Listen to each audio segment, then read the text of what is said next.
the F back in wrestling. Elbow drops and lariats from the top rope. You can't cope. The Effin' Wrestling Podcast in the house. Now that's dope. Starcade and SummerSlam all rolled into one. Drop kick, sleeper holes. 1, 2, 3, done. Whole mics like Mean Gene or Gordon Soley. I'm Ricky the Dragon Steamboat with that Crockett trophy. So listen closely as we approach the final hour in an instant. Hands raised, crowds phase without the time limit. Effin' Wrestling Podcast with that ultimate finish. Suplex, now you end it. Yes, yes. Ladies and gentlemen, enjoy the show. Let's go. Wow, man. Can you believe that? That opened, that new song. The Effin' Wrestling Podcast has an effing amazing opening song now. An opening rap. One of the most, and that's so badass, right? It's so smooth, man. It's just the love in general, man. Just friends, just people reaching out and people talking to us insane, and giving dude. us pointers and everything. And then my good friend Fuzz Jaxx, that's who you heard rapping over the song by West Side Gun. Called Lucha Bros for those that are fans of the rap community. You turned me on to them, man. And because really they're huge wrestling fans. They're huge wrestling fans, and I love wrestling. Fans so much. Rap. I mean, it just inspires so much, even outside of the wrestling world. So much, man. There's so much into the rap community by far, and everything. Oh yeah, dude, you're telling me about that all the time, dude. And it's been really fun to learn that aspect of it. Yeah, it's really cool, man. And we'll definitely talk a lot more about that coming up and everything. But damn, man, shouts out to Fuzz Jaxx. Dude, look him up on all his Instagram. It is so smooth. Like YouTube, we have to step our game up because of just you have an intro that cool. Right. You have to have a cool show just to match it. Just like way to set the bar high for us, man. Thank you very much. Hopefully we can live up to it. Again, this is Effin' Wrestling. I am J.R. Quitman. And I'm Chase Harrison, and you are listening to Effing Wrestling. That's right, baby. That's right. And the podcast where we do what, JR? We put the F back in wrestling. So this episode, the past two episodes, our first two episodes, first one was our favorite tag team wrestlers. That's right. Excuse me. And second episode was our favorite women's wrestlers. Yeah. And two great lists. We both made two really good lists. We had really fun with it. We spanned the ideas of what, hey, here's modern, here's classic, here's generational, here's who spans, here's who inspires, and here's who are going to inspire. Exactly. It's the now, then, forever, ever. Just like the WWE says. That's the weird thing, man. So these are our five favorite wrestlers. Yes, favorite male wrestlers. Favorite male wrestlers. Since we've done tag team and women, we're doing favorite male wrestlers right now. And I won't lie, dude, this was hard. It was hard. Let's clarify the list. Okay. Clarify what we mean by the favorite male wrestlers. So basically who we pop for, at any time in your life.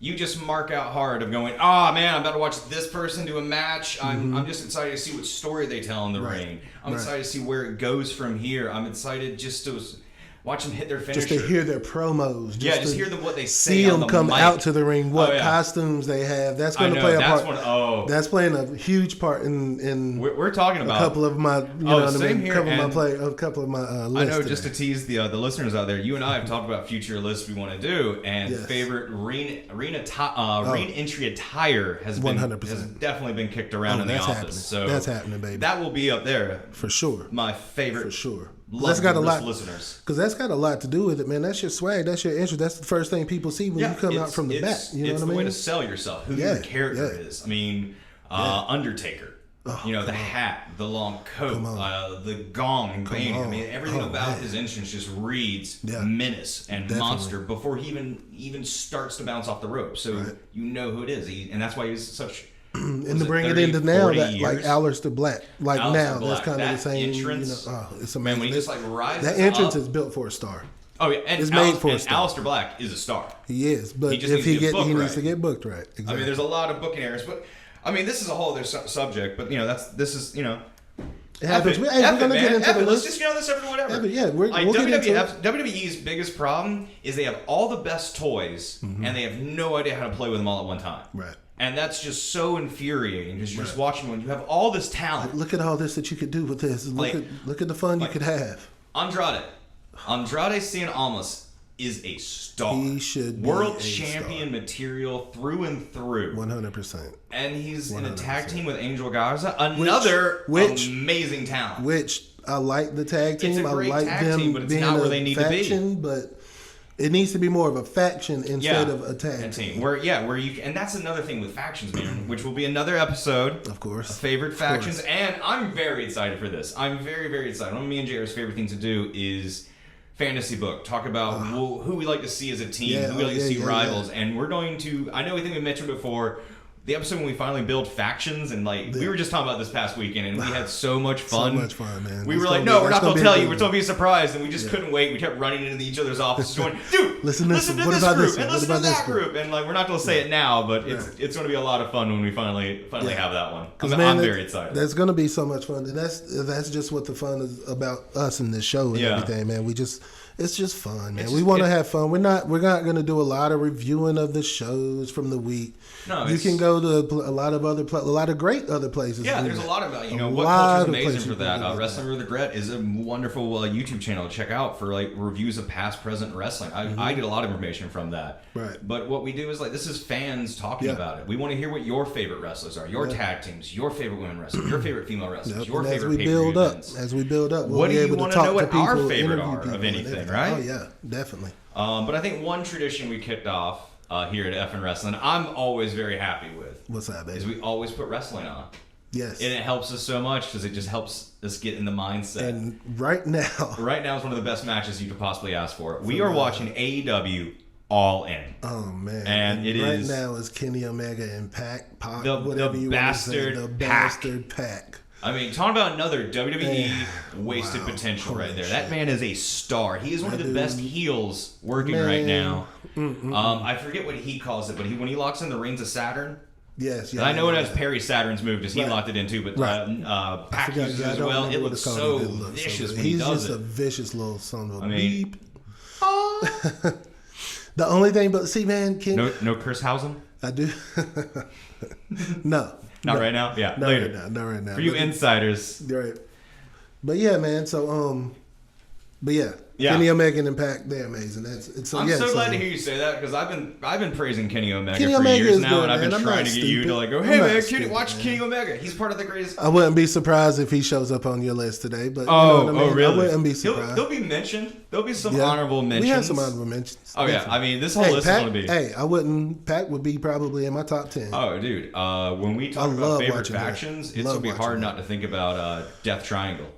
Yeah, I mean, it should, but I'm gonna go ahead and say it should be Death's Triangle. It should be Death's Triangle. Should be Death's Triangle. Now, apostrophe S would have really made it. The Death Triangle is kind of whack. Talent, man. Lucha Bros, Pac, that is vicious. That's a force. That is mean, dude. That's tough. They're high flyers. They're brawlers. They look. Just look at him. He just mushed him in the face. I mean, and that's great. But anyway, that's so amazing. He is fantastic. You know what? I cannot wait for. As everyone out there can, I want COVID to go ahead and pass, but because he's a wrestler who is British in origin, so he's over there right now, and he can't come over to the States and we're wrestling for AEW, so that's why he's off television right now. That's why you're not eating your things with him and Lucha Bros. And can't wait until he gets back. When he gets over here and can tear it up in the ring, future world champion, future AEW world champion. We'll all be better for it. Every wrestling fan and every non-fan who's getting into it is gonna be way better for it. Yeah. All right, so you started off last week. I did. You want to start again, or you want me to start? I'm fine. You want to? Hey, go ahead, babe. Go ahead, homie. Age before beauty. All right. All right. So check this out. I'll start it off. Hit me with it, man. Hit me with it. So number 5 of my list of top favorite wrestlers, performers of all time. Performers, thank you. Yeah. Everybody has a price. Yes. I'm the $1 Million Man. I support this. DiBiase. Badass dude. Good call. Man, I remember just hearing when he came out and the music hits and the money. Everybody's got a price. That love it. mean, it was so iconic. And I always gravitate towards the heels. You do, dude. I've always gravitated towards the heels. We're both fans of the heels. And he is such a great dude, he's iconic. He is a great heel in so many different places, man. So many different places. I mean, just his little promos when he would like, all right, I'm going to pay you, kid, to like bounce this basketball 100 times. And then he kicks it, and it's like, you didn't do it. I mean, when he would just bribe people not to win the wrestle. Right. That was so smart. Heelish. And it made his character, without having to break a sweat, it worked so perfectly. Right. And he did it on so many different federations, so many different places. Mid-South, he was 4-time champion in Mid-South. He was in WWF. He was a few times champion in WWF. I want to say twice. Or once. He was once WWF champion, but it's not. It said it's not acknowledged. I remember reading that where it happened at a house show in Gulfport or something weird like that. But anyway, whatever. So tag team champs everywhere he's been. Money Inc. man with IRS. Money Inc. baby. Had a NWA. He was champ. New World in Japan. He was tag champs. I think twice with 2 or 3 times maybe with Stan Hansen. Oh, that's cool. I didn't know that, dude. WWF, of course, they had almost all the titles. They're European or IC champ. No, not IC champ. The money belt. The money belt, of course, the money belt. But I always wish they. The North American champion. Or I think it was European. Was European champion called? I think it was back then. Yeah, European champion. But yeah, in WCW, and he's in the Hall of Fame. My favorite thing was he's an original member of the NWO. Because initially, when they first started forming in WCW, remember this, is he was the money man backing them. Right. And that was where Eric Bischoff kind of came on and going, I'm the one leading or like fronting this whole thing. But because I always thought Ted's a good spot for Ted DiBiase to be in. And then he was the manager for the Steiner Brothers for a bit. Yeah. But also, man, $1 Million Man is one of those prime examples of you don't have to win all the time and you don't need to be champion to be over. Being over in wrestling does not mean you win all the time. Right. It just means that your character leaves the market needs. And every time that show came on, like you said, every time the $1 Million Man's laugh hit, you were infuriated by him. So pissed. And he did. It's how you sell me on Baron Corbin. Right. He does his job as a heel. When he comes out, that music hits, you are booing because you want to have a good time. Right. Dude, I cannot argue with that anymore. My number 5, baby. So my number 5. I think it's funny because they actually work together a lot, and I really think you're going to read this. It's weird. I feel like this is my first favorite wrestler. Okay. I think that's one of those iconic things to say. This guy was when I first found out what wrestling was at the age of like 5. Yeah. This was my favorite. This is awesome. The Macho Man, Randy Savage. I mean, the man is just intensity in a human form. Yes. I mean, that voice, man, and he's just walking around, and I'm just going to sit there with my intense-eyed brother and just, dig it! I mean, it's so cool. And I mean, That's the best. I mean, I started eating Slim Jims because it was Macho Man. I mean, and I don't even like him that much, but the Macho Man did, and he was cool. Right. I mean, and the legacy he has and left behind, man, and he has sadly passed on, but I mean, he is a 2-time WWF World Champion. He's a 1-time IC Champion. He's King of the Ring in '87. I mean, he's worked these iconic matches with Ric Flair, the Ultimate Warrior. His WrestleMania 7 match with the Ultimate Warrior, where he's the Macho King Randy Savage. Right. And I know SummerSlam's around the corner. No, not SummerSlam. This is, like I said, this is WrestleMania. I kind of got off something there. But WrestleMania 7, where he reunites with Miss Elizabeth as he loses that career match, is just so magical and iconic. The work he's put on with Ric Flair across WWF and WWE, or WCW, excuse me. Yep. No, you good. You good. In the WrestleMania 8 and 92 in the world title match. 92 has just been a year. 92 was the always. Shit, right? I think 92 might be the greatest year in WWF. I'm gonna at least say WWF history 92 because the 92 Royal Rumble is the best one ever, and that'll be a spoiler. I think that one's the best one ever. We'll talk. He's the part of the Mega Powers with Hulk Hogan. Just, man, I mean, every wrestling fan remembers seeing Randy Savage picking him up, picking up Elizabeth, holding her on her shoulder, and then that first handshake and everything. And it's just so intense, and it's just he would always bring down his jealousy would be hoisted by his own chagrin. You know what I mean? Of like he would always destroy himself in a way. Yeah. In WCW, he's a 4-time world champion. He won the '95 World War III, which is just a overstuffed ripoff of the Royal Rumble. It's 3 reigns instead of 1. It's 60 guys instead of 30. It's a mess. They're fun to watch when you're a kid, but they're just a mess. Chill out, man. Yeah. You know what I mean? Like, chill out. Get out of my wrestling. Get out of my effing wrestling. World War III. The Royal Rumble is where it's at. But no, WrestleMania 5, where he took on Hogan. The best thing about Savage, though, I'll give him credit, is wrestling's a game where people end up usually burying one another. You know, you have this guy who's at the very top, and he doesn't want anyone to lose it. It's like the John Cena issue, where I had a lot of respect for him, but there's a lot of bad rumors that he did bury people. Not that I know by real reason. But Savage was always good at putting people over. Mm-hmm. I mean, look at DDP. He made DDP's career because he was like the first big rivalry in the NWO he took on. Yeah. Macho Man sent Randy Savage. DDP. He could pop up. Who knows? He's great. He's honorable mention for sure. Honorable mention. On mine. Who knows? Honorable mention. But no, Macho Man Randy Savage is one of those iconic figures in wrestling. I think everyone knows what he is like. In comic books, you want your favorite superhero to have an iconic look that is just known. The Superman logo is known. The Spider-Man logo is known. You see Iron Man and he is known. When you see the cowboy hat and the macho sunglasses and the frills and the long strings on that leather jacket as he's just like walking to the ring, and just you hear pomp and circumstance. The music. Bump, bump, bump, bump, bump, bump, bump, bump, bump. And he'd always just come down to the ring and he'd just be pointing out, do that little macho walk. And it was just this insane little moment. I mean, the macho madness of it all. Yes. And I mean, and King out, Vince McMahon wanted to put him on the desk and make him be a commentator in his career at the end of his career at WWF. And that's why he hopped over and took the Ted Turner money, went to WCW, because he knew he bet on himself, knew he had years, and he did. He had some of his best matches. Damn right. So yeah, dude, with all of that and the history and how he was like my foothold into wrestling, the Macho Man Randy Savage is my number 5 spot. All right. Can't go wrong with that. Not gonna argue that, baby. I respect that. Because I love Macho Man, and who knows? Who knows? He might show up on my list. Could we match up?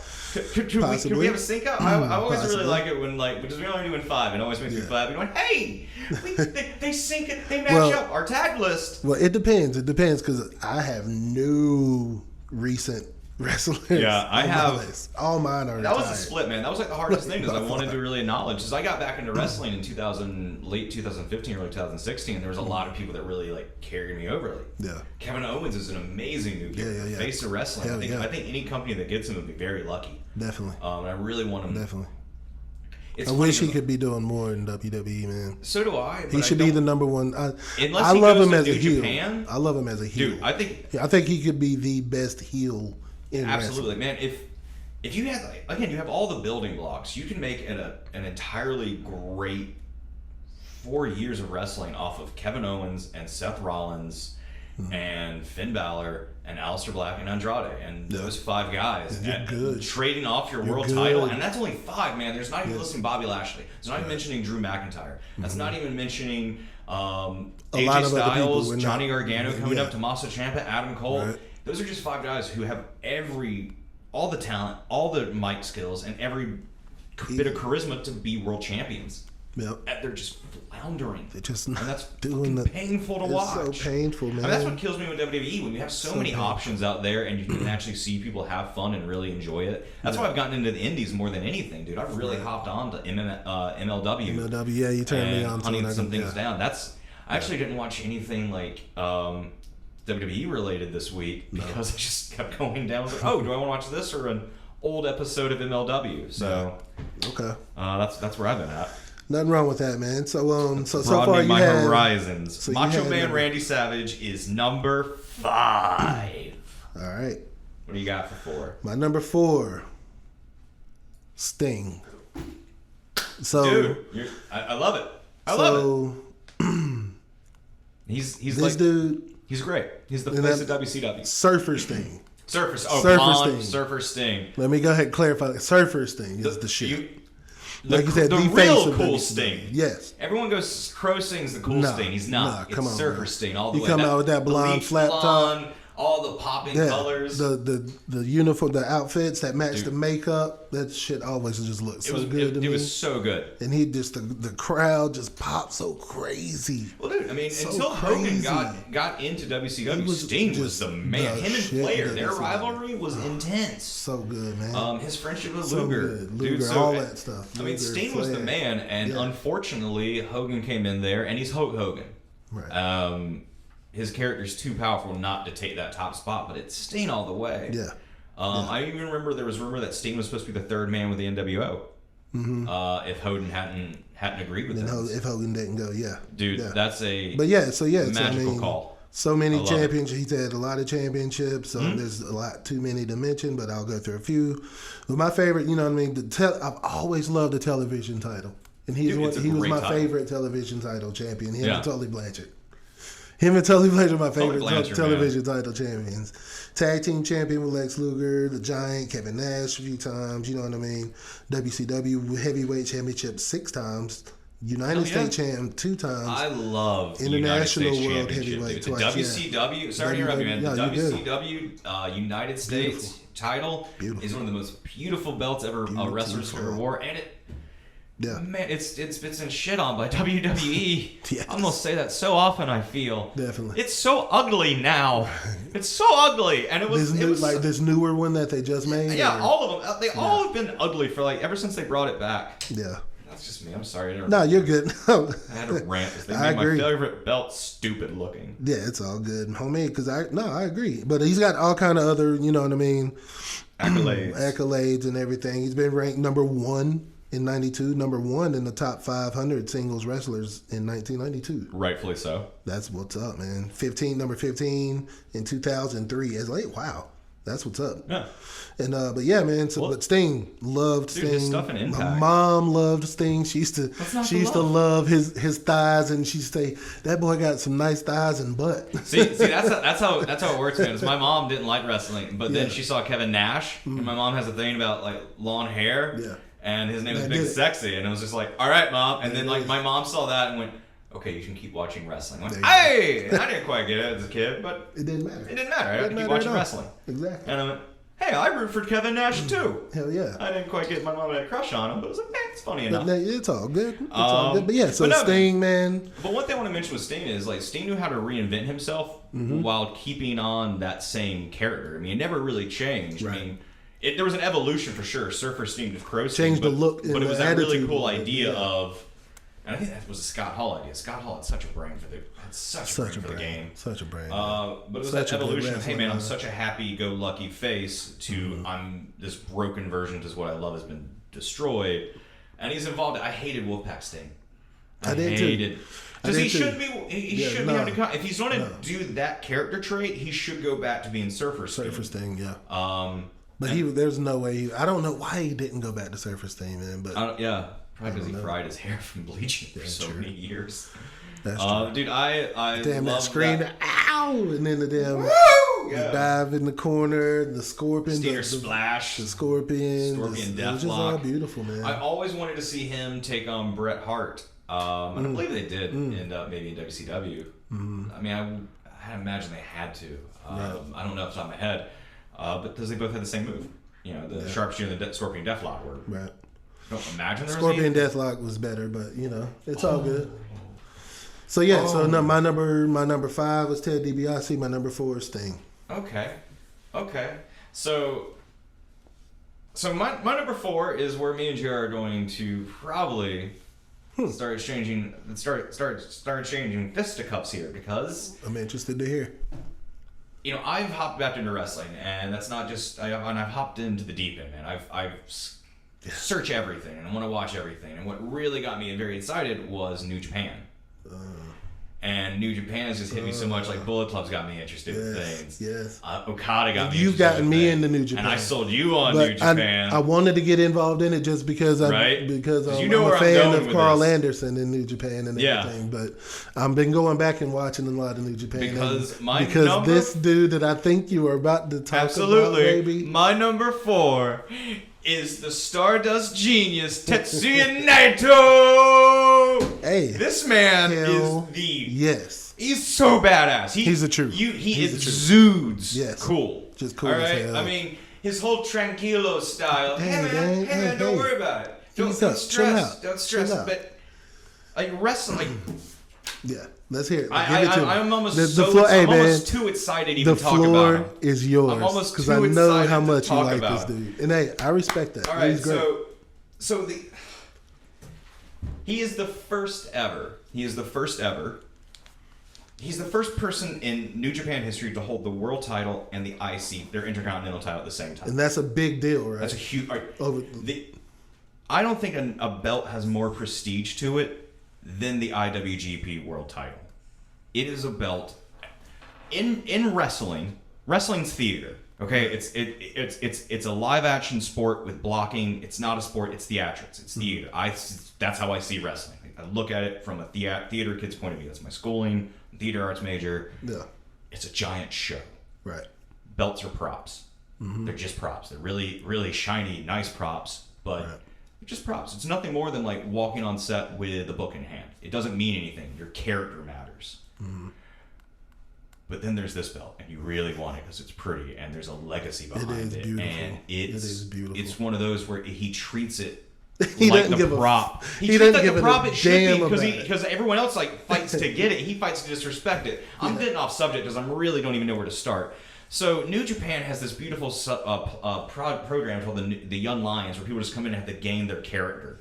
And Tetsuya Naito came in and was supposed to replace Tanahashi as like the next guy. Tanahashi is like the ace. He's the John Cena as a good comparison for New Japan. Mm-hmm.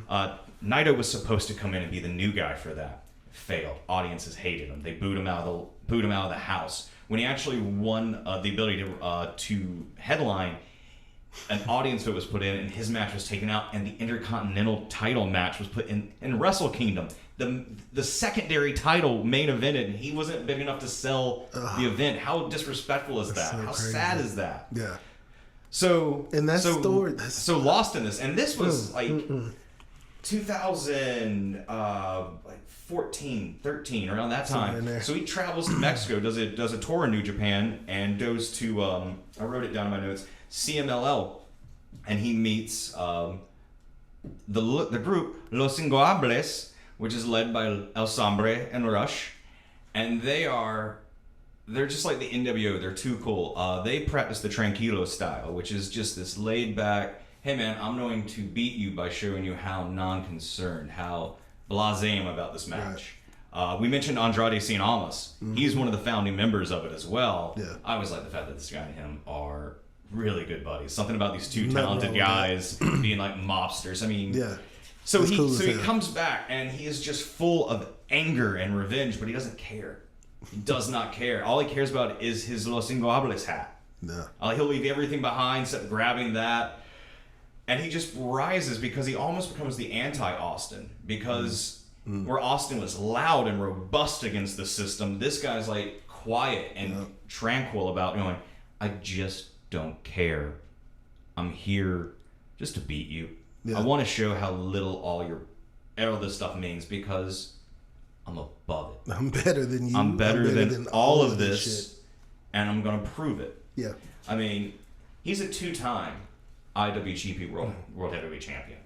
He's in that title. Sorry to cut you off, but they don't give that to you. They don't just hop that around. Yeah. To win that, there's a few weird times in like the late '90s and early 2000s where it got around to some weird people, but that is a prestigious belt. They don't just give it to you for just joining. You have to earn the right to have it. Braun Strowman, get the fuck out of here. Anyway, go ahead. No, you're right. So he's the junior heavyweight tag team titles. He's held those once. He's held the heavyweight titles once. Yeah.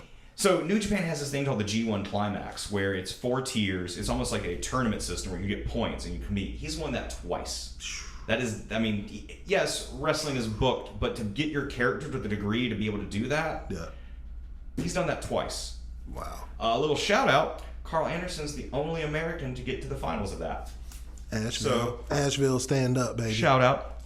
He won the New Japan Cup in 2016. He was rated number 9. out of 500 by Pro Wrestling Illustrated. His finisher, the Destino, is absolutely devastating. The way he broke it out against Tanahashi and beat him with it to, I believe he won the world title, was outstanding. It's just this, like, what is this move? He broke something out that's no one's seen before. Right. It was insane. That's crazy, man. No, I totally respect him. So, and in that, he's worked his way up to, so he's the leader of the Japanese branch of Los Ingoables. He's in that with Evil, Bushi, and Sadada.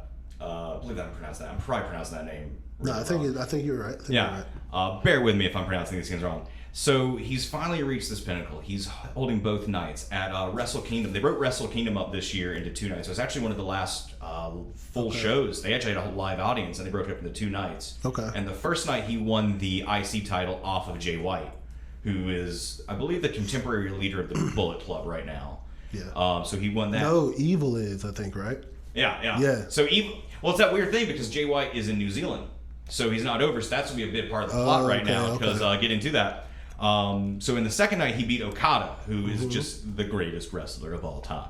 I changed the stance of my voice to say that because it needs some gravity. Because Okada, he's not. I mean, it's just New Japan isn't well known over here. We need to be able to watch it more over here. I love it so much. Well, then try bringing it over here with the U.S. title tournament that they just did, because that's another beautiful belt. But so he beats Okada on the second night to become the first ever IC champion, world champion, and just like you said, the way he treats these belts, ladies and gentlemen.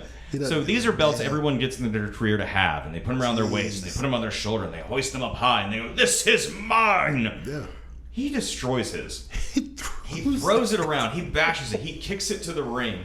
And he wears these beautiful suits. He just looks like an anime gangster main villain. Yeah. He wears these masks. He has this beautiful like red hair cut in this kind of 80s pop star style. He just reads cool. Yeah.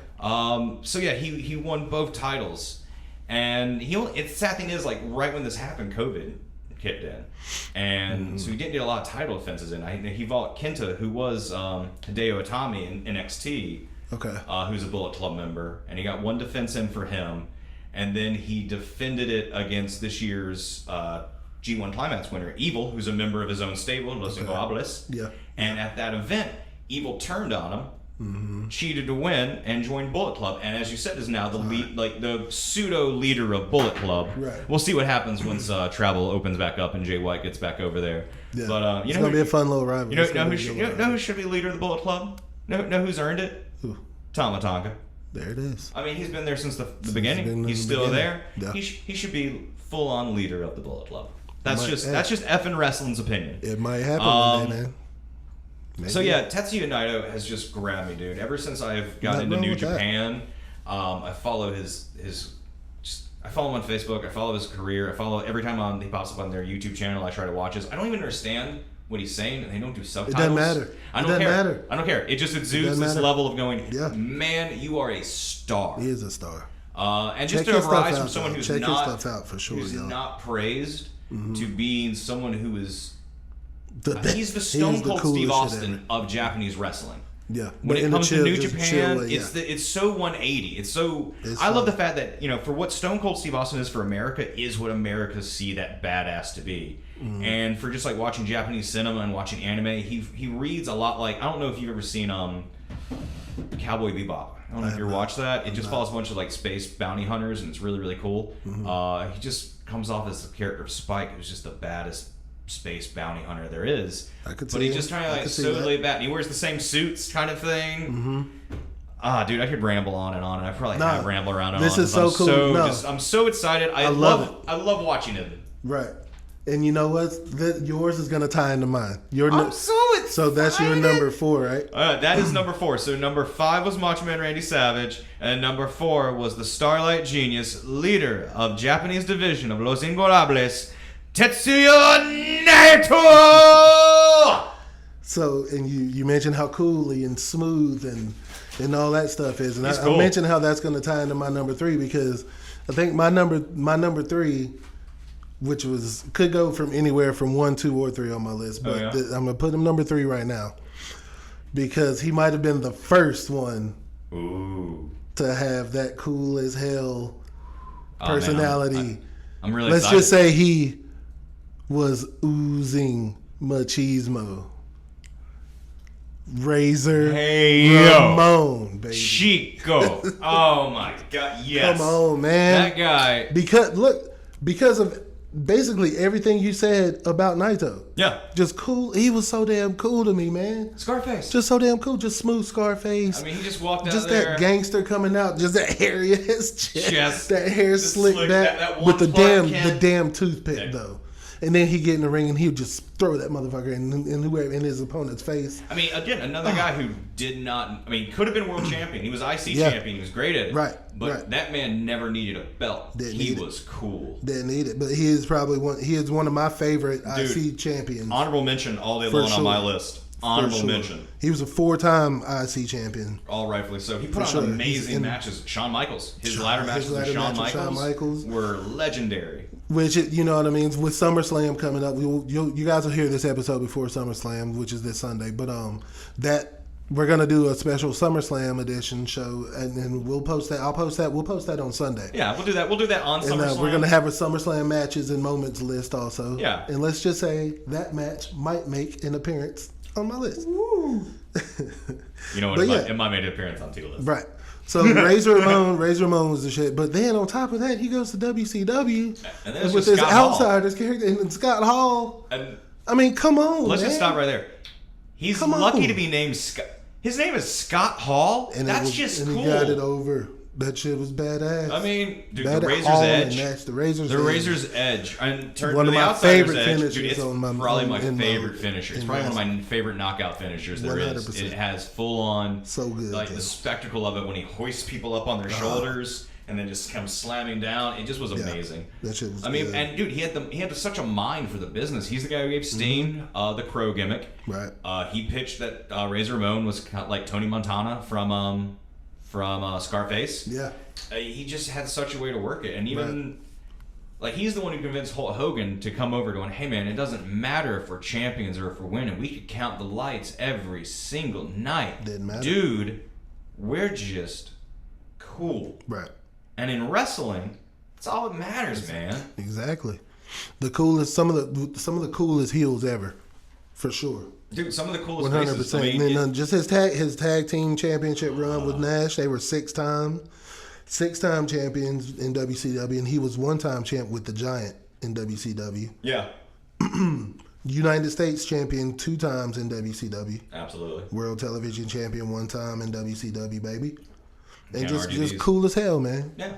He was one of the first wrestlers that was just cool and swaggy like that to me. You know what I mean? He was a character. And just his voice was, "Hey yo," and the accent. I didn't think he was. I thought he was from the same where Scarface. Yeah, and all that shit, you just not even bought it, man. Had no idea. And he it kind of showed you, like, Scott what was Hall. it? Right when they did leave, they brought in that fake Razor and that fake Diesel. Yeah. And I know that I remember Blake that. Jacobs, That's crazy. Kane is the fake Diesel, so he went on to go past. I don't remember who the fake Razor was, but it just kind of shows you that. Wow. These aren't I totally characters. forgot about these that. Are like there is Totally an actor forgot about playing these. Yes. You know, Right. and it shows Right. how much talent these people are putting into it. Of just Definitely. knowing their role, knowing who they are, knowing, hey man, this is the part I'm playing, and this is who Razor Ramon is. It's the characters. Yeah. The characters. Like the ones who really make it. Yeah. There's a guy named Sting. You listed him. He's on my Sting. list. He's a character. Right. And that's the best thing. I mean, all these guys are characters. Definitely. That's why they've stayed with us. That's why they're their favorite. Right. And that's why Razor Ramon, Scott Hall is number 3 on my list. I respect that so hardcore, man. Word up. So it's funny because it kind of ties into that because my number 3 hated one of the friends to your number 3. Okay. Because while he wasn't cool on the mic, he was certainly cool in the ring. Because he's the best there was, the best there was, and the best there ever will be. The excellent of execution, Bret the Hitman Hart. Dude, how can you argue? He is best. He is arguably the best submission wrestler ever. Yeah. Has one of the greatest minds for in-ring psychology there is. Comes from a legacy family, the Hart Dynasty. Gosh, yes.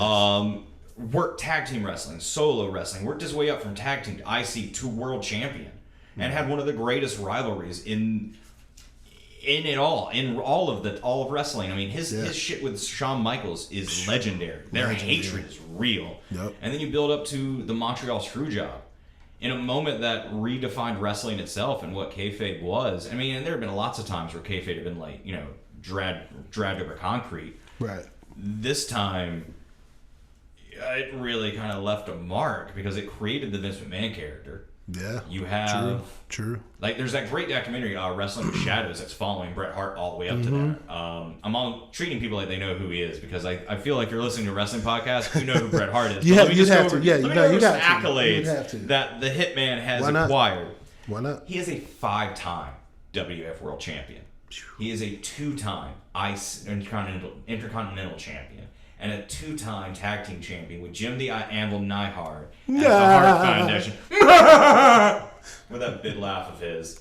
He won the 94 Royal Rumble, though that's a contentious year. Just he and Lex Luger fell out at the same time. It was this huge kerfuffle. It wasn't a lot of good things. Because Lex Luger was trying to they were trying to push Lex Luger in ways he shouldn't go. But that's another list. He's one of the few people to win the King of the Ring twice.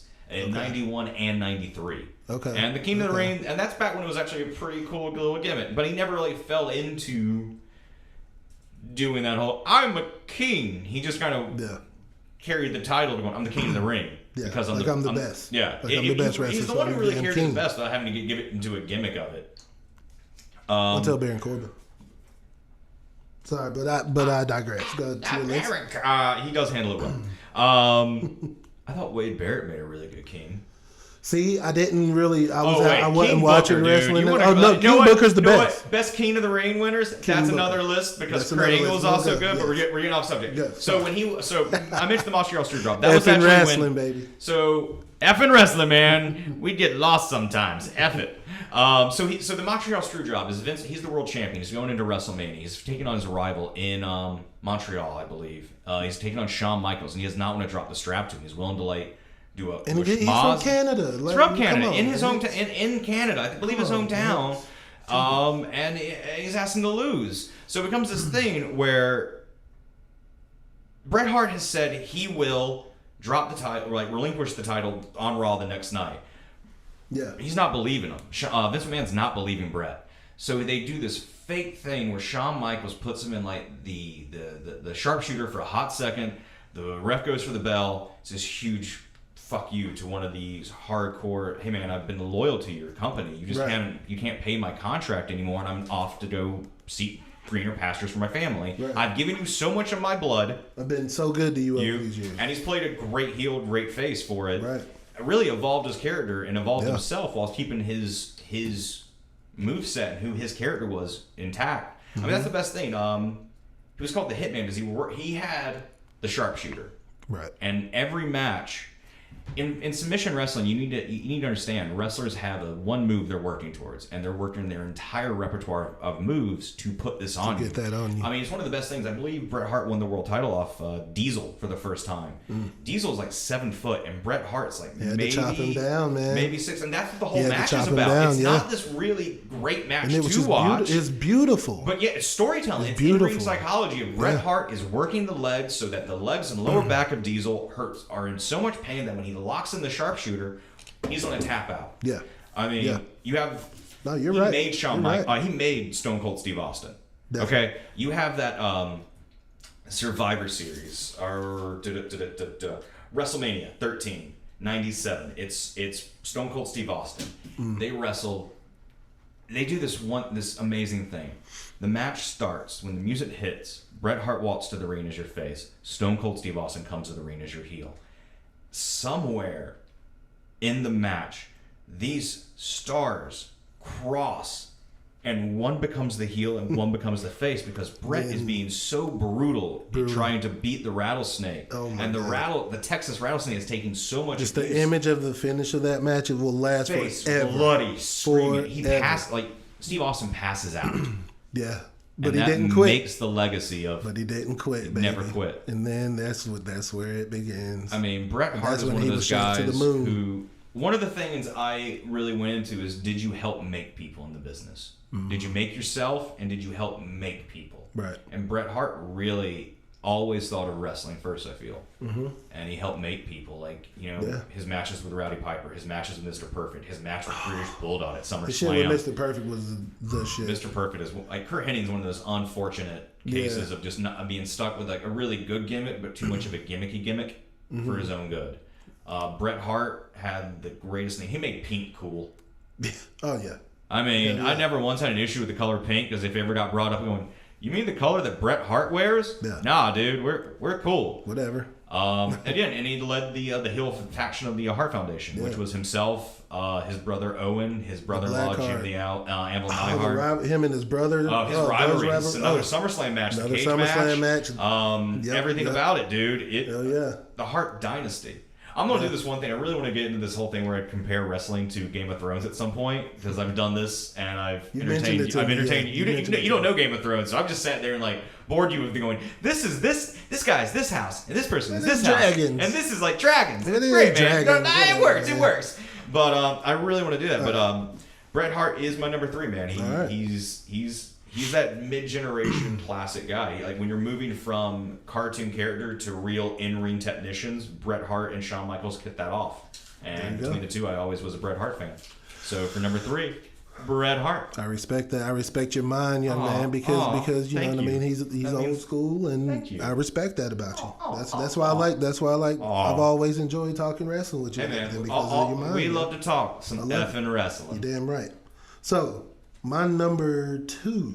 Hit me with number 2, again, I've always gravitated towards the heels in wrestling. All right. And I'm going to start off and just call him by his government name. What do you got? Richard Irwin Rude. Yes. Ravishing one. Rude. To those. Dude, he is amazing. This one of the best. What a piece of shit. Just talk about heel. Knowing your gimmick. Knowing your gimmick. Like, dude was completely ripped, and he sold it all the time. He wanted people to admire how ripped he was, and he was chiseled. In his defense, if I had abs like that, I would never have a shirt on. I'd be the worst person in the world. I would get fired from every job I had just because I didn't have a shirt on. Yeah, I would just never. Yeah, I would just never wear shirts. Dude was amazing. Then that curly hair, that damn big ass Tom Selleck mustache. I mean, but what really got me loving him was the trunks. Oh yeah, dude. Where he would have his opponent's faces on his trunks. That was amazing. Or Jake the Snake Roberts' wife's face, right, on trunks, right? I mean, that's so people's insulting. Faces on trunks. And when he would just blow kisses at everyone and kiss the women in the audience. He get on the mic in the ring when he get. I want all you fat, ugly, no good, stinking women of whatever city I'm in to shut up, what a real man so I can looks show like. all the good ones what a real man looks like. Hit the music. And then it comes back on, and he takes it off, and he just twirls it around, shakes it around for him. Great career. He was great, man. Plenty of championships to back it up. Yeah, He's been all over in a lot of different federations. You know what I mean? But some of the ones, you know what I mean, just we're familiar with the NWA championship once. And I think that's like the biggest one of the biggest titles in American wrestling to hold is the NWA World Title. Right. The legacy. Yes, and dude is just amazing, man. And he, you know what I'm saying. He just works that character. What was his name? The Rude Awakening. That just like the net breaker, which is just not It's crazy how that finisher won him so many matches, but it's just a regular move now. Well, that's so weird, man. That's how every move becomes. I mean, the sleeper hold used DDT. To be a finisher. The DDT. Again, you mentioned Jake the Snake Roberts, who is another honorable mention, man. Yeah. Jake the Snake Roberts is one of the great. Get out, yes. You know what? That's a whole list of itself. Great wrestlers who never held a belt, because Jake never needed a belt. Didn't need one. And he'll always go down as one of the greatest heels. The fact they brought him in as a manager, that's getting off subject, but he is just so talented. Yeah, but Rick Rude is amazing. Rick Rude, again, the heels, he won Best Heel in 92. Again, 1992. 92 is a great year for wrestling. Again, he was most unimproved in 1993, but also you don't improve perfection. What are you going to do? Add more abs? What are you supposed to do? When you're down to 0% body fat, you can't. Most unimproved. Right. Bah. Get out. I say bah to whatever that is. But he's in the WWE Hall of Fame. He's a Royal Rumble winner. He And also in 92. Wait, what Royal Rumble did he win? 88. 20-man Royal Rumble. Oh, yeah. Okay, but yeah. Before they started like really making it the 30-man. And yeah. I think, who was the first person? He was the most hated wrestler in 1992. He was number 4 in the top 500 according to PWI in 92. I love this. It's great, man. Rick Rude is one of my favorite wrestlers of all time. I love him. I loved his work in the ring. He's a badass. He was smooth as hell. He talked shit. Man. He was just a badass, and man. He I loved it where you didn't have to be like tough. I mean, he was tough, but his whole gimmick was, nah, man, I'm a lover, not a fighter. I'm beautiful. Yeah. What do you look? You're gonna punch ravishing. This? Why would you want to punch this? Look at these Rude. lips. Look at these lips. I mean, he's so good. So good. So yeah. So far, my list. Number 5, Ted DiBiase. Number 4, Sting. Number 3, Razor Ramon. And number 2, ravishing Rick Rude. That is a respectable list, good sir. I respect that very much. So I'm sorry. Thank you. I'm supposed to get yelled at right now. You're good, man. So no. You're not yell at me. You're gonna hit me, man. Because I have my number 2 pick right now, and my number 2 pick is a whippersnapper. He's a young fella into the whole game, but he's making marks. He's making marks, and he's gonna go down in history. He's going to be one of the most famous wrestlers to ever live. He's going to outshine his father's legacy. Who I'm talking about is the son of a plumber. Who I'm talking about is the American Nightmare, Cody Rhodes. Oh. That's right. Number 2 is Cody Rhodes. And if that sounds amazing, if that sounds shocking, if that sounds insane to you, that just blew my mind. I knew it was. It really did. Yeah, dude, I was sitting here the whole time. I've been petrified at work all day, going, I'm gonna tell JR that Cody Rhodes is my second favorite wrestler. And like, I know a while back you had mentioned it, but damn, I didn't. Dude, it shocked me. I was like rearranging and moving things around, and then I just kind of went, dude, I really like Cody Rhodes. I'm not shitting on it. He's great. He's great, but dude, he's amazing, and I really. The floor is yours. So Cody Rhodes is the youngest son of the legendary Dusty Rhodes. Mm-hmm. A fan of older wrestling. Dusty Rhodes he's Zeus on high. Oh, He's the alpha to Ric Flair's Omega. He's the Omega to Ric Flair's alpha. He's legendary. When we mentioned Charlotte Flair, for Rick, Cody is that. For Dusty, he's lived up to that legacy and has made so much stuff. Yeah. But he came in directly for WWE. I mean, Legacy, Cody Rhodes. Mm-hmm. And they put him in a group called Legacy with Ted DiBiase Jr., led by Triple H. And I mean, he was there his entire career. He stayed in WWE up until I think 2008, 2016. Wow. Yeah, and he finally just bet on himself, man. Does they put it? They wasted this great talent. It's WWE, man. It's WWE. They wasted. That'll be a talent. recurring theme around. I mean, he was a 2-time IC champion. And I think that's pretty cool. Did not know that. Yeah, he's 2-time IC champion. He's a 6-time tag team champion. Mm-hmm. Does they change the names a few times? He was that with Ted DiBiase Jr. and Randy Orton in Legacy. He was that with Damian Sandow, and they were Rhodes Scholars for a little bit. Another misused talent.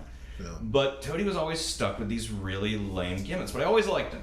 I was always a fan of it. Because when I was getting, I was a fan of Stardust for some. I was getting there, man. I was a huge fan of Stardust. I know he hated it, but dude, that guy threw his entire everything into it and made that role. I was with it. And it was just this weird. I'm from the cosmic wasteland, and he's just running around. And I love gimmicks. I love characters, and that's what Stardust was. They teamed up with the Ascension for the cosmic wasteland. I thought it was a gimmick that never once had a match. They just showed up, but they were really cool. Right. But Cody kept wanting to get out of that, and he finally just left one day, and he bet on himself, and he left with his smoking hot wife, Brandy Rhodes. She's beautiful. And they set out, and they set the wrestling world on fire. Cody posted this image of the 20 wrestlers he wanted to fight now that he was independent. Mm-hmm. And he hopped around, and I believe he wrestled almost all of them. And Moose was up there.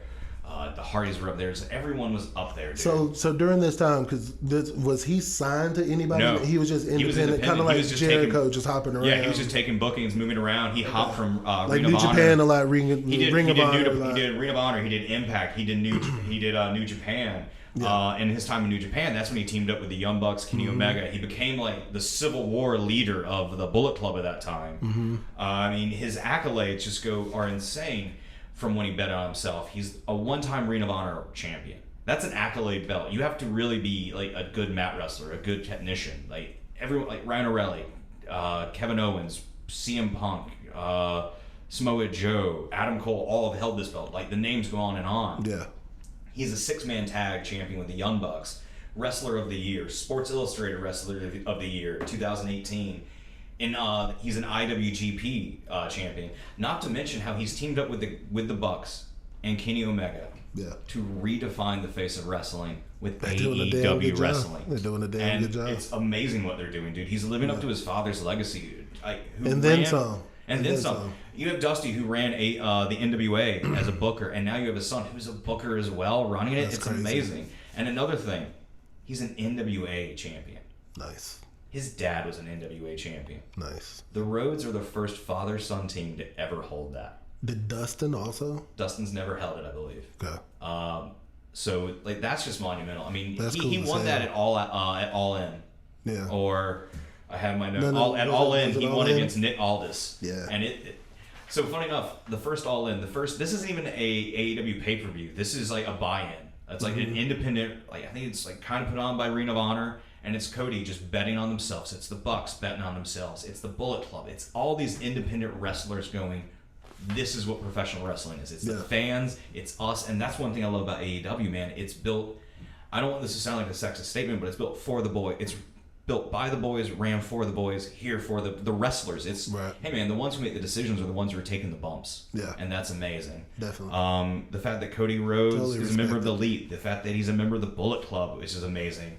I loved his rivalry with Rey Mysterio when he wore a mask. It's a good pick. The fact that he's a TNA, like they made the TNT title, and they're making this name off of it. Right. And the fact that he's doing this open challenge and the names he's taken on has been amazing. He did cool, man. Jungle Boy, Mark Quinn, Ricky Starks, Jake Hager, Sonny Kiss, Eddie Kingston, Warhorse, all capital letters, and Scorpio Sky, and the list goes on and on. I mean, he won against Lance Archer at All Out, man. And you just have these amazing matches. Which is kind of unbelievable, but, whatever. Storytelling. Diesel versus Bret Hart, man. You tell the story in Ring, and it's there. And he tells stories. He says it, man. AEW is... he tells these old good booking stories, and there are amazing ways to do that.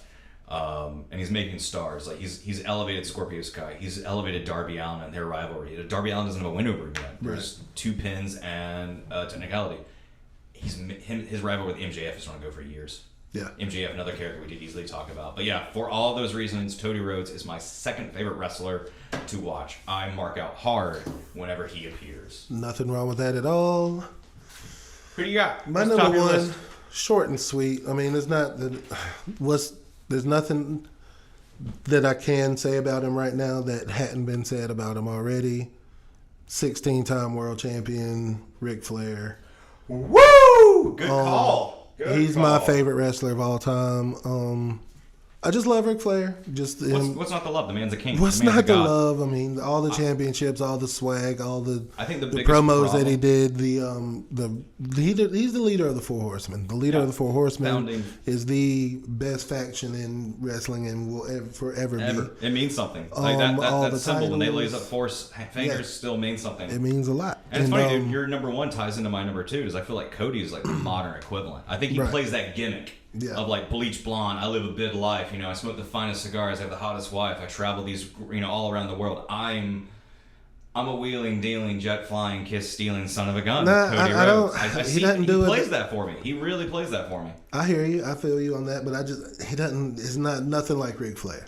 I mean, Ric Flair's a legend. Nothing like Ric Flair, man. Ric Flair is. He's more than a man and less than a god. Ric Flair. Right. Nobody will ever come close to that. In my opinion, and, I respect that call. Ric Flair is a god in wrestling. I love everything about him. Man. He's like above the genre. Yeah, he's a figure. My number one pick is this guy's near and dear to me because WCW is this kind of like company. That's why I like AEW, man. It's a throwback to those WCW days. And a WCW homegrown guy who became a hero during the '90s, during the NWA era, is Diamond Dallas Page. There you go. DDP. There you go. And he's just a great guy. He has DDP with the Yoga for everybody, or yoga for guys, or something like that. Yeah. And DDP Yoga. DDP Yoga. I really want to try that. He helped out Jake the Snake and Scott Hall a lot. I mean, yeah, just he does saved their amazing lives, things, basically. dude. But he's a 2-time WCW champion. He's a 1-time WCW TV champion. There it is. He's a 2-time WCW United States champion, and that's amazing. He's a 4-time tag team champion with Bam Bam Bigelow. Hey, Scott from work asked if we were going to cover Bam Bam Bigelow, and we just did. Shout out to Scott. We just mentioned Bam Bam Bigelow. I forgot we were going to do that. There it is. Chris Kanyon and Kevin Nash. So that's his legacy there. He did move over to WWE during the buyout, and it was terrible. He was the stalker for The Undertaker's wife. It was just not good. I mean, I did not care for his WWE run, dude. But he was a 1-time European champion and a 1-time tag team champion with Chris Kanyon. His WCW run, though, was amazing. He was the hero of WCW, man. Like his little Parker, when he came out dressed like a Parker and nailed Randy Savage with the diamond cutter, was outstanding. His rivalry with Raven and the Raven's flock was amazing. Raven, love Raven. Dude, love Raven. They gave him the rub. Like Scott Hall, who you mentioned, dude, you're number 3, gave them the rub of going, hey man, let it be Dallas who takes us on. Right. Yeah. And he was an older guy who got into it way late. Right. Right. I mean, which back then is crazy. Like a lot of them weren't in their prime until they were almost 40. Yeah. And nowadays, I mean, look at the wrestlers now. AJ Styles is one of the best. That guy's pushing 50. Exactly. Ibushi. That's crazy. That's on his age is insane. Yeah. He's almost 40, right? I mean, he's like 38, 39. He was like 38 years old, and he looks like he's fucking 20. It's insulting. Crazy. So for that, all those reasons, Diamond Dallas Page also took on Goldberg at Halloween Havoc. I remember being a kid. That was the height of me loving it. That was the height of me being a fan. Goldberg was the height of his streak, and we honestly thought that Diamond Dallas Page could do it at one of my favorite pay-per-view names, Halloween Havoc. It's a great name. I remember being a kid watching it on my couch, jumping up and down, when Goldberg hoisted up Diamond Dallas Page into the jackhammer, and he had him up. And then Diamond Dallas Page, DDP, switched the momentum, fell down, nailed the diamond cutter for a 1-2 kick out. Goldberg won the match. I was brokenhearted. Right. It sucked. Yeah. But that moment of Diamond Dallas Page reversing the jackhammer into the diamond cutter is one of the most heroic moments of my childhood. That was a hero. That was Superman standing up to Lex Luger. Yeah. That was them getting rid of the ring in Lord of the Rings. That was one of those magical moments to child chase. Okay. And for that, DDP will forever be my number 1 favorite wrestler.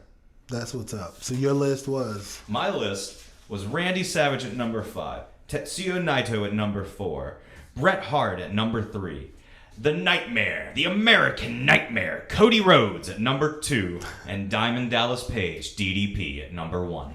Wow, all right. And my list was The $1 Million Man, Ted DiBiase at 5. Evil laugh. Surfer Sting at 4, Razor Ramon at 3, Rick Rude at 2, and Ric Flair at number 1. That's a fine list from 2 fine individuals. Yeah, definitely. And that's a lot of fun, man. I was looking forward to the show a lot. Me too. This is one that we've been really talking about, trying to figure out where we want to put it.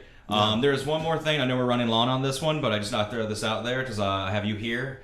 I want FN Wrestling to make it official. I want us to make it an official announcement that we believe, and the FN Wrestling podcast believes, that the indie independent wrestler Warhorse rules ass. I'm with you on that. We just want to make that official because he's another great character wrestler that please look him up. He's doing amazing stuff on the independent circuit. Warhorse, one of my honorable mentions. Nothing wrong with that. My honorable mention list could go on. We could go for hours. We're running long to begin with, people. Thank you. But yeah, before we go, another quick shout out to Fuzz Jaxx. Fuzz, thank you. Fuzz Jaxx, you are the man, dude. For killing that intro for us. Check him out. Thank you. On Instagram, your mom's favorite rapper on Instagram, and I believe Facebook is just Fuzz Jackson on Facebook. Check him out. He's got a lot of music, a lot of good stuff. He's a good dude, good friend of mine. The song was Lucha Bros by West Side Gun. West Side Gun's a rapper and a huge rapper, a huge fan of wrestling. So Fuzz did that song for us. Thank you, Fuzz. Thank you, Chase, for another amazing episode. Thank you, JR, for another amazing episode. Thank you, everybody, for listening. Comment, subscribe, tell your friends to tell a friend, to tell their friend and their Argue kids with us. about it. Comment. Please Definitely. comment. Tell me how wrong I am. I really want that. I like to think I have a thick skin. Make me cry. I want to talk to fans, man. I want to talk wrestling with anybody, man. I love talking wrestling. We love talking wrestling. We love talking effing wrestling, man. This is why we started this podcast, is to reach out and talk to you. Exactly. So thank you, reach everybody. out and talk back to us. We'll see y'all next time. Be on the watch for SummerSlam edition. Thank you, everybody, for checking us out here on Effing Wrestling. We put the F back in wrestling. Elbow drops and lariats from the top rope. You can't cope. The effing wrestling podcast in the house. Now that's dope. Starcade and SummerSlam all rolled into one. Drop kick, sleeper holes. 1, 2, 3, done. Whole mics like Mean Gene or Gordon Soley. I'm Ricky the Dragon Steamboat with that Crockett trophy. So listen closely as we approach the final hour in an instant. Hands raised, crowds phase without the time limit. Effing wrestling podcast with that ultimate finish. Suplex, now you're ending. Yes!